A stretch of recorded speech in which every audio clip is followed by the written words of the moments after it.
The undisputed greatest big three in the history of basketball have a certain stage presence that can't be taught. The four-time world champions can flip a switch to activate kill mode, and that's exactly what they did down the stretch to throw an overhand right for the Game 5 knockout blow against the Sacramento Kings. Steph sealed it by dribbling through the entire Sacktown team by displaying his all-time underrated handle, leading to a dramatic and one. His fellow all-time shooter and clutch player in KLAY Thompson, in addition to the product of Kansas and Joel Embiid's former college teammate and number 1 overall 2014 draft pick, A. Wiggins, hit timely daggers all throughout this one, but specifically down the stretch.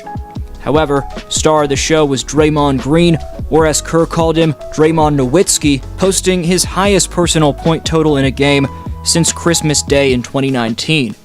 Jordan Poole replacing Draymond in the starting five has become quite the storyline, considering what these two have been through this year, including a reported second altercation between the two of them around this year's All-Star break.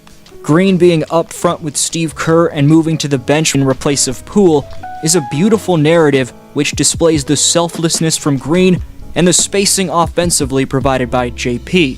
Draymond was great defensively in this one like he always is, but while Draymond's usually the defensive star, he and Poole switched roles in Game 5, as while Green was knocking down clutch triples, it was conversely Jordan making the effort stances on the other end, who, as you'll find out, is making blasphemous hate seem naive. You can't forget the winners of Game 5 historically have an 85% chance to win a series. Stay tuned to see how the generational intellect of the Dubs playsets and personnel showed up to the moment and maybe had their greatest performance as a unit in this second era of the dynasty of all time. I mean, Jordan Poole, I have no hope for him. He's not a good basketball player, and at this point, he's getting benched in the second half for good reason. If you think Jordan Poole's a great player, you don't know basketball. He is so bad defensively. But by the way, have you seen Jordan Poole? Are you comfortable with that guy's contract as a one-way, at best, a one-way player who could only play offense? At best, he's definitely one of the worst defensive guards in the league. With one another as well. Many don't consider Jordan as a valuable piece to the puzzle because the team's stacked up with the likes of Steph, Dray, KLAY, and Wiggs, but people forget, without Jordan, this team's energy can't reach its maximum potential. Meanwhile, this relates to Green because while people claim he's washed, the Warriors' toughness can't reach its full potential without Draymond. Going back to Green, and he was making his layups, as he made a point of not making on his podcast before Game 5. He made a back-breaking triple, which was one of the biggest buckets of the night, ultimately finishing with a monster stat line of 21, 7, 4, and 4 on 80% shooting from the field.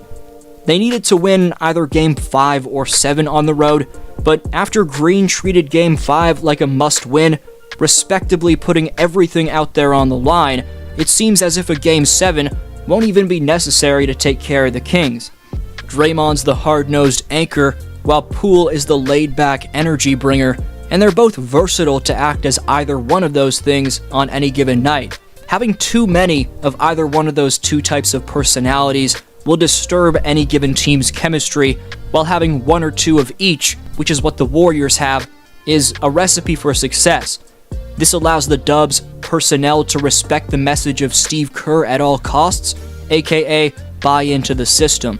Combine that with the fact that Kerr is an all-time head coach with a creative and adaptable playbook, and this leads the Warriors to consistently execute like champions and display top-notch versatility, which has allowed them to rack up all of the winning experiences that they have, experience which they rely upon. Regarding the focus and toughness of this Warriors team, I wanted to give a shout out to the Warriors' old coach, now famous ESPN analyst Mark Jackson, who was the Doug Collins to Steve Kerr's Phil Jackson, as without the mentorship of Mark, who instilled toughness in these Dubs early in their careers, Kerr wouldn't have been able to keep them focused enough to master his offensive system. But for any dynasty to even be considered one in the first place, a winning organization needs a high-character, utterly gifted number one option. Without Wardell Stephen Curry II, this Warrior organization doesn't come close to reaching the prestigious level that it has. Then there's the impact of any given team's fan base. No matter where they are across the world, no matter which state or country, whether they're in the Bay Area or not, a team can truly go only as far as the support of their fan base. Whether you're a YouTube commenter or creator, a spamming Twitter troll, etc., where your support and dedication is coming from means everything. Whether said support is coming from a place of greed or hate, or if it's coming from a place of love and betterment, has a lot to do with the success of any team. The greatest face of the franchise in any sport of all time, as put by President Bob Myers early in the year, evidently knows the value of his home crowd. Oh yeah, make sure y'all get y'all butts in the seats at 5 o'clock tip off. It's a little early, but everybody get off of work early in the Bay. Let's go. The reacquisition of Gary Payton II at the deadline in a 3-team deal where James Wiseman ended up on the Pistons after the Warriors initially lost GP2 in free agency to Portland last summer continues to pay dividends. GP2 may have been 13 below Draymond as a +0 on the score sheet in terms of his plus-minus, but Gary made valuable hustle plays and was the second most important bench piece behind Draymond by far. He grabbed some clutch offensive boards and had 8 points. Meanwhile, starting 5-man Kevon Looney is one of 3 players of all time next to Wilt Chamberlain and Bill Russell to have a playoff game with 20 boards, 5 dimes, and under 5 points. He has 3 of them, while Wilt and Bill Russell each have 1. But let's look at how the Warriors manufactured their clutchest buckets of the night. The under-talked-about Andrew Wiggins was coming through when it mattered most, as out of this 5-out backdoor cut action with the center and Looney cutting to the hoop, that collapses the defense and Green racks up one of his 7 dimes on the night by kicking it to Andrew in the corner.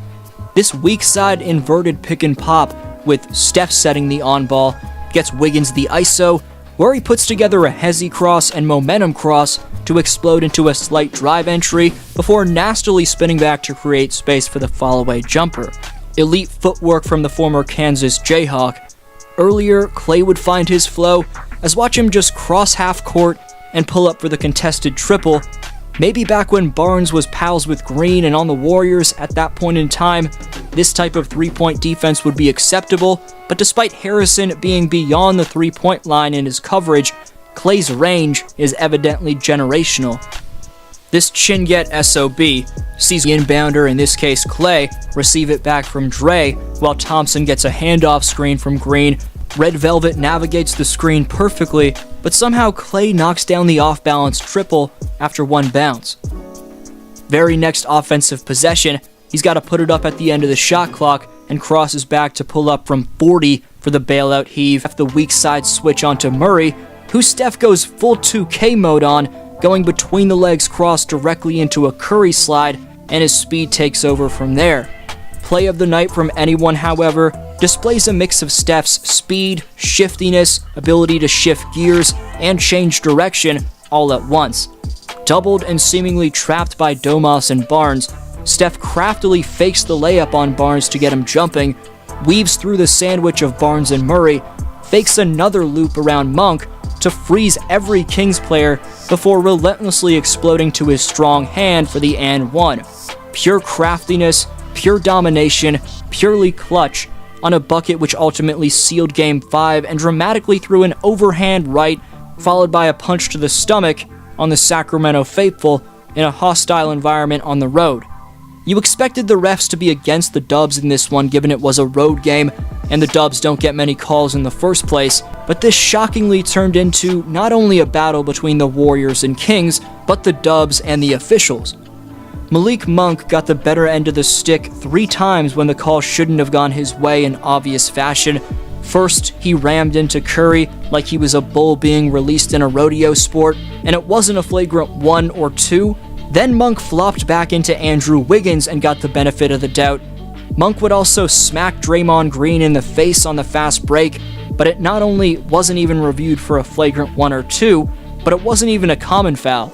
On that play, if the roles were reversed, with the NBA's becoming more and more obvious Draymond rules, we know what would have happened to him. It would have been an ejection, or at the very least a flagrant 1. Instead, no whistle at all. very interesting indeed. Approaching a closeout game at home, the Warriors and Kings NorCal thriller could be put to bed in Game 6, as the legendary four-time champions have the opportunity